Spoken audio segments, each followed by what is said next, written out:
Among the many service disciplines, diagnostic ability and conveying a positive attitude are two of the most important. There are, however, other soft skill behaviors that are mentioned less frequently and which dramatically impact a service encounter. These behaviors are neat attire, good personal hygiene, cleaning up afterwards, and completing all paperwork.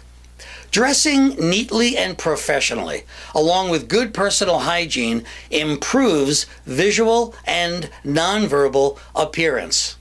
For service professionals who perform repair and installation work, cleaning up afterwards, picking up wire clippings, screws, and other debris, and wiping down the equipment is mandatory. Something as simple as completing paperwork can have a dramatic impact on service work, like when a trade technician recommends a repair or replacement part, and the customer declines.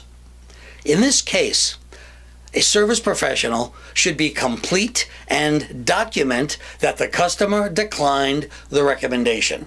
This way, if the part fails soon afterward and the customer calls to complain, the service professional's recommendation will be on record, which will minimize arguments and confusion later on.